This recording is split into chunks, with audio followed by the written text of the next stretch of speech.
오늘은 베드로 이야기를 좀 하려고 합니다. 베드로에 대해서 우리가 이제 장면들을 많이 아는데 장면보다는 베드로가 예수님을 만날 때부터 부활까지 연결해서 생각해 보려고 합니다. 베드로의 삶에서 우리는 친밀함을 느낍니다. 직설적인 성격에 보통 사람처럼 실수가 잦습니다. 그런 그를 예수님은 수제자로 택하셨습니다. 한 번은 주는 그리스도시요 살아계신 하나님의 아들입니다 라는 고백으로 칭찬도 받지만 곧 이어서 사탄아 내 뒤로 물러가라는 질책도 듣습니다. 이방인 선교로 부름받은 바울은 안디옥에서 베드로가 유대 할례자를 의식한 위선적 행동이 이방인 선교에 부정적인 영향을 미치자 공개적으로 비난을 합니다. 성경에 나와 있죠. 그런데 베드로는 그걸 감수합니다. 뿐만이 아니고 이방인 선교로 어려움을 당하는 바울을 감쌉니다.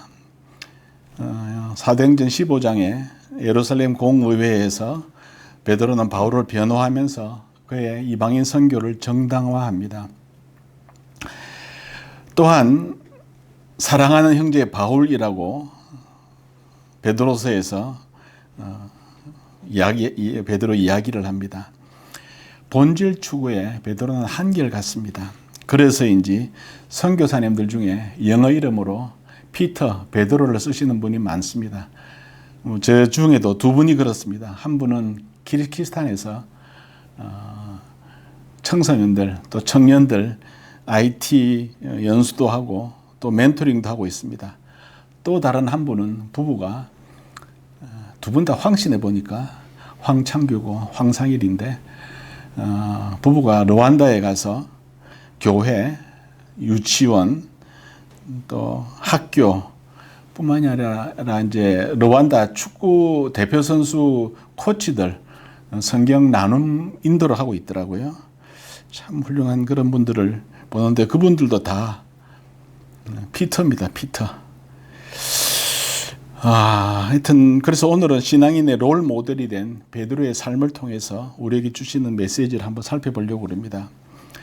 아시는 것처럼 요한복음 1장에서 베드로는 동생 안드로를 통해서 예수님을 소개를 받습니다.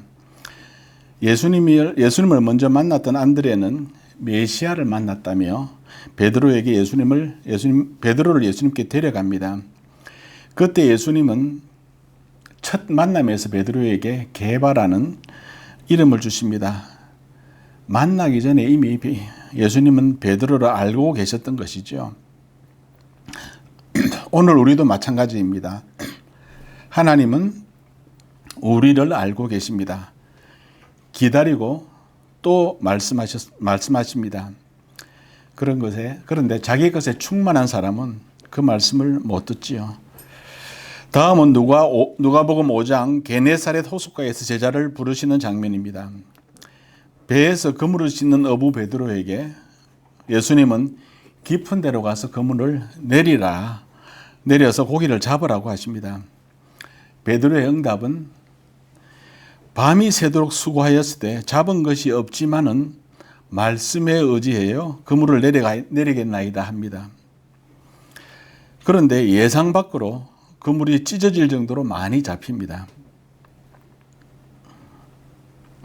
다른 배 어부의 도움으로 2배가 잠길 정도의 고기를 잡게 된 베드로가 취한 행동이 놀랍습니다. 갑자기 그는 예수님 무릎 아래 엎드려 주여 나를 떠나소서 나는 죄인이라 합니다. 왜요? 춤을 추어도 부족하고 밤을 새운 전날의 수고로 한순간에 씻어버린 기쁨이 충만할 텐데 그는 무릎 아래에 엎드려 죄인이라고 합니다. 아마 베드로는 예수님 지시에 의아함과 불편한 심기를 가진 것 같습니다. 밤새워 아무것도 잡지 못한 좌절석에 다음 조업을 위해서 그물을 씻고 있는데 전문가도 아닌 것 같은 사람이 깊은 곳에 그물을 내리라고 하니까 속에서 열불이 났을까요? 고기 없는 것을 밤새 확인했는데 명하신 것입니다. 공개적으로 메시아라고 하는데 공개적으로 대응을 차마 할 수 없어서 한 말이 밤새 잡지 못했다는 말로 1차적인 부정적인 반응을 하고 그분의 체면을 고려해서 억지로 순종한 것이 아닌가 하는 생각을 하게 됩니다. 마음으로는 비난을 엄청 쏟았을 수도 있습니다. 몸도 피곤하고 마음도 처량한데 해도 되지도 않는 일을 명하는 상황에 이라면 우리는 어떻게 할까요? 어쩌면 그렇게 한 후에 빈 그물을 보이면서 한마디 할 기회를 노렸는지도 모르겠습니다. 베드로가. 그런데 많은 고기를 잡았습니다. 베드로는 기쁨보다 자기 혼자만 아는 죄를 고백을 합니다. 무릎 꿇은 것을 넘어 무릎 아래에 엎드릴 정도로 죄송했습니다. 천지를 창조하신 메시아인데 몰라봤던 거지요. 별일 없었던 것처럼 지낼 수도 있었는데 베드로는 그러질 않습니다. 자신의 잘못을 있는 그대로 고백합니다. 더구나 자기 같은 죄인은 예수님 옆에 있을 수도 없다고 합니다. 투명하고 솔직합니다. 요즘 같으면 드러내지 않는 잘못은 말할 것도 없을 뿐만이 아니라 드러낸 것도 아니라고 하고 큰 소리로 덮기도 하는 시절인데 잘된 것은 내 덕이고 잘못된 것은 남 탓이라고 이야기를 하는데 하나님의 은혜로 결실을 얻었지만 감사 대신 내 능력인 양 하기도 합니다. 말로는 하나님께 감사하면서도 은근히 내 자랑을 늘어놓기도 합니다. 하나님은 천지 만물을 창조하신 분이고 예수님은 이 땅에 오셔서 몸으로 인간의 모든 것을 체휼하신 분입니다. 혹시 하나님께서 내 삶에 관여치 못하도록 선을 그어두지는 않는지요? 베드로가 주는 첫 교훈입니다. 다음은 마태 14장입니다. 물 위를 걷다가 의심하며 빠지는 장면이지요. 제자들을 배에 태워 호수 건너편에 가게 하신 후에 기도하셨던 주님이 어둠 속 거센 물길로 고생하는 제자들의 배로 물 위를 걸어가시면서 두려워 말라고 자신임을 밝히자 베드로는 주님이시라면 물 위를 자기도 걷게 해달라고 간청을 합니다. 오라는 말씀에 배에서 내려 물 위로 걷는 그는 바람의 두려움을 느끼며 물에 빠지며 소리질러 구원을 간청합니다. 예수님은 즉시 손을 내밀어 붙잡으시며 믿음이 작은 자여 왜 의심했느냐 하십니다. 배에 함께 올랐을 때에 바람이 그칩니다. 말과 행동이 앞서는 베드로지요. 물 위를 걷다가 바람이 불자 두려움에 빠진 것입니다. 현실은 고난과 역경이 존재합니다. 믿음의 길은 꽃길이 아닙니다. 아브라함도 주님이 가라고 하셨던 그 길을 갔을 때에 기근을 만났습니다. 모세와 출애굽한 백성들은 광야를 만났습니다. 요셉도 마찬가지죠. 노예로 갔다가 감옥에도 갔습니다. 그러나 요셉은 죄와 타협하지는 않습니다. 2주 전 목사님 설교처럼 하나님을 온전히 신뢰하고 한 걸음씩 나아가야 합니다. 환경에 압도당하지 않아야 합니다. 왜냐하면 하나님께서 함께 하시기 때문입니다. 다음은 죽음과 예수님께서 제자들에게 죽음과 부활을 말씀하시기 전에 먼저 나 자신이 누구냐고 제자들에게 물어봅니다. 마태복음 16장입니다. 그때 베드로가 하는 고백이 주는 그리스도시요 살아계신 하나님이라고 고백을 합니다. 예수님께서 복이 있다 칭찬하시고 베드로를 반석으로 삼아 교회를 세울 것과 음부의 권세가 이기지 못할 것이라고 하시면서 천국 열쇠를 그에게 주신다 하십니다. 땅에서 매면 하늘에서도 매일 것이고 땅에서 풀면 하늘에서도 풀린다 하십니다. 우리는 어떤 신앙 고백을 하는지 되돌아보았으면 합니다. 우리 죄를 속죄하시는 구세주이시고 내 삶의 주님임을 알고 주님의 평안, 안식을 체험하는 삶으로 순종하는 삶이 되어야 할 것 같습니다. 이어서 이제 예수님께서 제자들에게 비로소 당신의 죽으심과 부활을 알리십니다. 예루살렘에서 장로, 대제사장, 서기관들에게 많은 고난, 죽임 당할 것과 3일 만에 부활하실 것을 알립니다. 아니나 다를까 베드로가 나섭니다. 예수님을 붙들고 항변하면서 그리하지 마옵소서, 결코 그 일이 일어나지 않을 거라고 큰소리치는 베드로입니다. 방금 전 칭찬하셨던 예수님께서 베드로에게 하신 말씀, 사탄아 내 뒤로 물러가라. 너는 나를 넘어지게 하는 자라며 하나님의 일은 생각하지 않고 사람의 일을 생각한다며 꾸짖습니다. 당시 로마 식민지 지배를 받던 유대인들에게 메시아란 모세처럼 앞뒤의 사슬을 끊는 정치적 지도자로 여겼을 것입니다. 그래서 베드로에게 예수님 죽음은 생각할 수도 없습니다. 예수님이 안 계시면 본인은 다시 이제 업으로 돌아가야 되지요. 그 순간에 예수님이 사탄이라고까지 하셨으니까 존재론적인 정체성 혼란이 왔습니다. 제자로 부름받은 자로서 자신의 정체성에 금이 가기 시작합니다. 사탄이라 불리운 베드로의 심정은 어땠을까요? 우리의 정체성도 한번 생각해 보았으면 좋겠습니다. 세상의 가치가 나를 잡고 있는지, 하나님의 청지기로서 살고 있는지. 오늘 아침 기도회 하면서 목사님께서 요한의 죽을 때에 요한을 이야기를 하셨는데, 요한은 참 하나님의 청지기로 살았던 것 같습니다. 요즘 신문의 언론지상에 나타나는 삼성 노조의 요구를 보면서 더욱더 그런 생각을 합니다. 참 돈이 이 세상을 지배하고 있구나 라는 생각을 합니다. 다음은 마태복음 17장의 변호사입니다. 참 하나님, 예수님의 그러니까 참 놀라운 것 같아요. 베드로에게 칭찬을 하시고, 베드로의 고백을 듣고 칭찬을 하시고, 또 이어서 베드로가 하나님의 뜻보다는 자기의 생각, 메시아로서의 어떤 그런 것들을 강조하니까 사탄이라고 하시고, 그 다음에 이제 변화산에 또 가십니다. 위로하는 거죠, 베드로에게.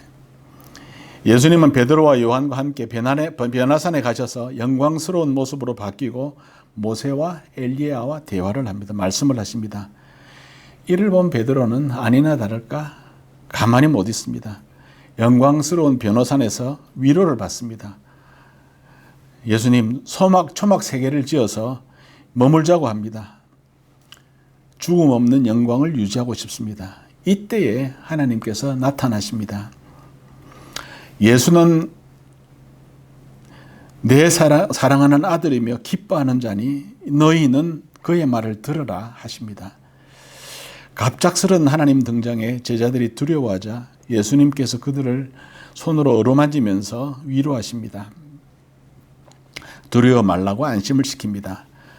잠시 흥분했던 베드로는 영광이 사라진 현실로 돌아왔습니다. 그러나 변화산 경험은 베드로에게 큰 의미가 있었습니다. 베드로는 노년기에 베드로후서에서 당시를 회고합니다. 자신이 그 하나님의 위엄을 친히 본 자라면서 큰 영광 중에 하나님 아버지께서 존귀와 영광을 받으실 예수님이라고 하셨다면서 증거를 합니다. 말씀이 영광 중에 임하는 이 땅의 가치를 넘어서 하나님께 부름받은 자로서 깨닫는 경험입니다. 소위 카이로스라고 하잖아요. 하나님의 시간. 그저 흘러가는 연대기적인 크로노스가 아닌 하나님과의 의미 있는 시간을 베드로는 그때를 생각하면서 묵상을 한 것입니다. 우리도 나와 하나님의 시간, 즉 카이로스를 경험하는 시간이 있기를 기원합니다. 다음은 죽음 앞에서 제자들이 벌이는 누가 크냐는 논쟁, 누가복음 22장입니다. 그래서 성경에는 베드로라고 드러나 있지는 않지만 수제자였기 때문에 이 논쟁의 외부인은 아닌 것 같습니다. 부자가 천국 가기 어렵다라는 낙타와 바늘기 비유를 듣자 베드로가 예수님께 묻습니다. 모든 것을 버리고 주를 따라 싸운데 우리는 무엇을 얻겠습니까? 예수님께서 일단 물었던 그런 사람이었고, 또 심지어 예수님 부활하시고 나서 예수님께서 요한을 사랑하셨던가 봐요. 성경에도 나오니까 사랑하는 제자가 옆에 있으니까 저 사람은 어떻게 되겠냐고 묻기도 한 사람이 베드로입니다. 그런 베드로이기 때문에 누가 크냐는 논쟁에도 틀림없이 관여하지 않았을까라고 짐작을 합니다. 이 땅의 세력인 사탄은 세상에 갇혀져 우리의 죄성을 건드리면서 하나님과 이간질하게 하려 합니다. 절대로 예수님은 예수님 죽으면 있을 수 없다는 베드로인데, 예수님 죽고 나면 누가 큰 자냐는 논란에 당사자가 되어 있는 베드로가 아닌가 상상을 해봅니다. 일상의 알뜰한 유혹에 그것도 너무나도 쉽게 넘어가는 것을 봅니다. 우리처럼. 다음은 마태복음 26장. 예수님께서 잡히시기 전 예수님께서 베드로가 3번 부인할 것을 예언하시자 베드로는 강하게 부인하면서 내가 주님과 함께 죽을지언정 절대로 그런 일은 없을 것이라고 하면서 다른 제자들의 공감도 얻어냅니다. 베드로가 예수님의 죽음 앞에서 사회적 정체성 혼란은 있었지만은 그래도 개인적인 의리는 버릴 수가 없었습니다. 그런데 결정적인 순간을 맞습니다. 예수님을 배신했던 가룟 유다의 신호로 예수님을 체포하려는 대제사장의 종 말고가 예수님을 딱 잡자 베드로는 말고의 귀를 칼로 자릅니다. 베드로는 자기가 주님과 죽더라도 같이 죽겠다라는 말을 실천한 것이라고 보죠. 죽을 각오로 예수님을 지키겠다는 의지가 작동된 것입니다. 그런데 예수님은 칼을 내 칼집에 꽂으라 명하시면서 칼을 가지는 자는 다 칼로 망할 것이라 하십니다. 그리고 나서 말고의 귀를 낫게 하십니다. 예수님과 생사를 같이 하겠다 했는데 주님께서 베드로의 방식은 망하는 길이라고 꾸짖으셨고 그 이야기에 베드로는 망연자실합니다. 개인적 의리를 지킬 명분까지 상실한 것입니다. 예수님의 죽음의 의미를 이해하지 못한 그는 계속해서 자기를 버티고 있었던 그 근거들이 무너지는 겁니다. 그 혼란 속에 빠져 있는데 순식간에 3번씩이나 예수님을 부인하게 됩니다. 저는 성경을 보면서 예수님을 부인했던 그 장면을 비난하거나 참 그런 베드로를 언급하는 걸 볼 때마다 참 좀 안타까움을 느꼈습니다. 그때 베드로 상황을 생각하면 좀 그럴 수도 있지 않을까라는 변호도 하고 싶은 생각도 들었습니다만 어쨌든 베드로의 상황은 그런 상황이었던 것 같습니다. 예수님의 예언대로 3번을 부인했고요. 그때 또 우는 닭소리를 들으면서 예수님의 말씀을 생각을 했고 또 3번 부인했을 때에 예수님께서도 몸을 들려서 직접 부인하는 베드로를 보셨어요. 그 주님의 눈길을 생각하면서 베드로는 깊은 자괴감을 빠진 것 같습니다.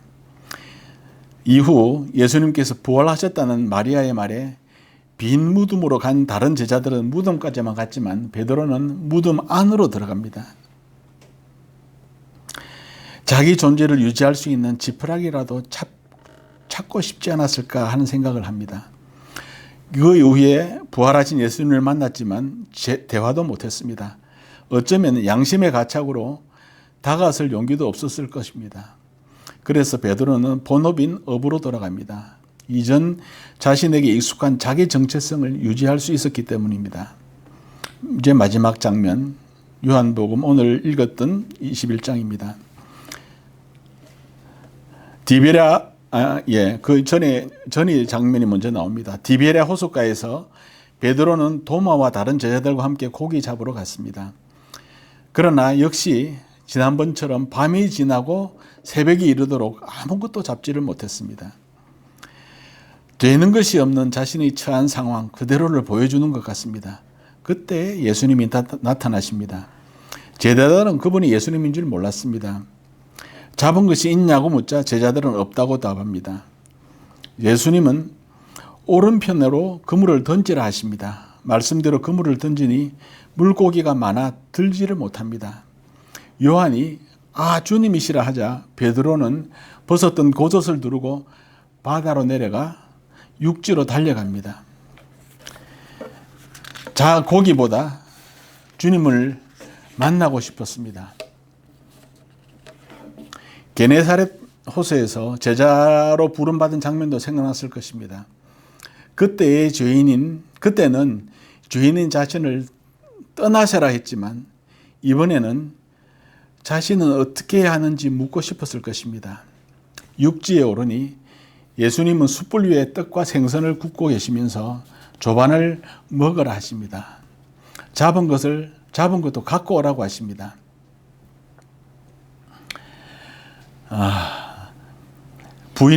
예수님을 부인했던 베드로는 혹시나 그런 이야기가 나오지 않을까 생각했지만 예수님은 배불리 먹으라고만 하십니다. 그리고 나서 예수님께서 베드로에게 물으십니다. 내가 나를 사랑하느냐? 3번씩이나 묻습니다. 예수님이 참 짓궂기도 한 것 같습니다. 3번 부인한 것을 생각나게 하는 것 같이 예수님과 베드로 간의 대화에 등장하는 사랑을 아가페와 필레오로 이제 하나님의 사랑과 인간적인 사랑으로 친구 간의 사랑을 우정으로 생각하는 구분해 사시는 말씀 어디 라틴어는 그렇게 번역했다는 말도 있는 것 같기도 하고요. 근데 저는 굳이 그런 구분이 필요할까 합니다. 베드로는 예수님을 3번이나 부인해서 참 그런 죄책감에 본인도 죄송스럽지만 그래도 아무리 생각해봐도 자기는 예수님을 사랑하는 것 같아요. 그래서 사랑한다고 감히 답을 합니다. 진심이기 때문입니다. 3번째 질문에는 참 괴롭습니다. 반복되는 질문을 듣게 되니까. 그러니까 한마디 붙입니다. 주님께서 모든 것을 아시오매 라는 말을 추가해서 내가 사랑하는 줄 주님께서 아십니다 합니다. 아마 그는 주님 제가 비록 3번씩이나 부인했지만 불완전한 사랑이라도 주님을 향한 제 마음을 아시지 않습니까?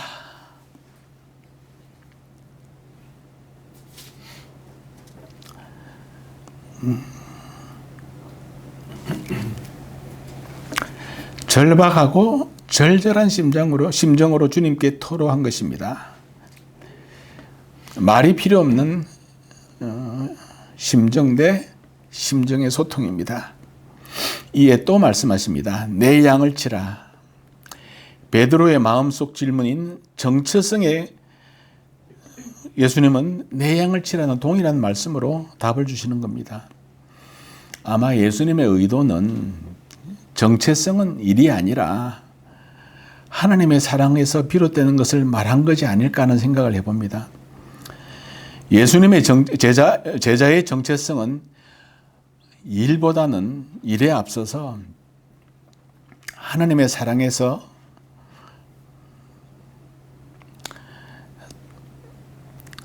사랑하는 자로서의 소명에 반응하는 것입니다. 부모와 자식 간 관계가 의무감이 아니라 사랑해서 끝없이 베풀고 싶고 또 할 수 있는 한 효도하고 헌신하고 싶은 것처럼 하나님의 소명자도 믿는 자의 정체성도 하나님을 사랑하는가라는 그 질문에 그 마음에 그것부터 시작하는 것 같습니다. 하나님의 형상으로 창조되었기에 가능한 관계인 겁니다. 아시는 것처럼 오순절 성령 충만 역사 이후 베드로는 엄청난 변화를 경험합니다. 사도행전 초반부에 잘 나타납니다. 3,000명 이상 회개를 한 오순절 설교, 안전뱅이를 일으킨 기적, 이방인 고넬료를 만나는 장면 등 하나님의 수제자로서의 정체성은 예수님의 사랑에 기반한 성령님의 역사로 새롭게 써내려갔습니다. 정리를 하겠습니다. 첫 번째, 제가 참 말씀을 베드로의 삶을 보면서 제게 와닿은 묵상은, 하나님은 우리를 잘 알고 계십니다. 하나님은 주님께서 우리를 그토록 사랑하셔서 십자가까지 지시고 구속해 주시고 영생의 길, 생명의 길로 인도하셨습니다. 그 길로 나가야 합니다. 3번이나 부인하여 좌절한 베드로가 예수님께 나아간 것처럼 있는 그대로 존재로 빈손 들고 나가야 합니다. 저는 아직 준비 안 되었는데요 라고 할 필요가 없습니다. 다 아는데 하나님은 우리가 죄인 되었을 때에 먼저 사랑하신 분입니다. 내 존재 그대로 나아가는 것입니다. 아무런 자격이 필요 없습니다. 나를 보지 말고 진정성과 간절함으로 주님께 나아가는 것입니다. 두 번째는 주님의 대응입니다. 주님은 서두르지 않습니다. 기다리시고 자유의지에 맡기십니다. 다만 끝까지 사랑을 보이십니다. 베드로와 대화하는 예수님의 모습에는 과거 잘잘못 언급이 없습니다. 참 그 장면을 한번 생각을 해보세요. 숯불 위에 떡과 고기를 굽고 예수님이 그 예수님께서 우리를 사랑하셨고 구속의 은혜를 베푸셨습니다. 제가 하여튼 최근에 묵상하면서 큐티가 야곱의 일생을 봤는데, 야곱의 일생을 묵상하면서 깨닫는 것이 있습니다. 야곱이 야곱된 것은 하나님의 열심 때문에 야곱이 된, 옛날에 박영성 목사님께서 하나님의 열심이라는 책을 쓰신 것 같은데, 참 그 실감을 합니다. 세 번째 생각나는 게 아까도 말씀드린 정체성입니다. 정체성에 대한 예수님의 대답은 일이 아닙니다. 내가 나를 사랑하느냐라고 묻습니다. 예수님의 사랑에서 정체성에 합당한 소명, 일이 뒤따르는 것입니다. 일이 먼저가 아닙니다. 예수님은 the way, 길이고 the truth, 진리이며 the life, 생명입니다. 오늘 이 세상은 얼마나 잘못된 길, 진리가 아닌 거짓 세상의 가치, 참 생명이 아닌 죽음을 부르는 길로 가득한지 모르겠습니다. 대한민국은 OECD 자살률 1위입니다. 왜 살아야 하나요? 현대는 이것에 대한 깊이 생각할 여유를 주지 않습니다. 뭔가 바쁘게 움직여야 됩니다. 삶의 의미, 정체성을 생각을 해보아야 합니다. 예수님은 사랑을 이야기하셨고, 예수님의 사랑을 시작으로 길, 진리, 생명의 주님을 만나고 생명의 축제, 즐거움과 행복을 누리면서 이 땅에서 사랑의 섬김을 사는 우리 모두가 되었으면 좋겠습니다. 이상입니다. 기도하겠습니다. 주님, 인간의 몸으로 이 땅에 오셔서 낮은 자리, 죽음의 자리에 임하시고 구원과 안식을 허락하신 예수님을 찬양합니다. 우리를 우리보다 더 잘 아시는 주님께 나아가는 자들이 되게 하여 주시옵소서. 주님께서 보여주신 사랑에 힘입어 이 땅에서 그리고 영원토록 길과 진리와 생명의 삶을 살며 증거하게 하여 주시옵소서. 예수님 이름으로 기도하였습니다. 아멘.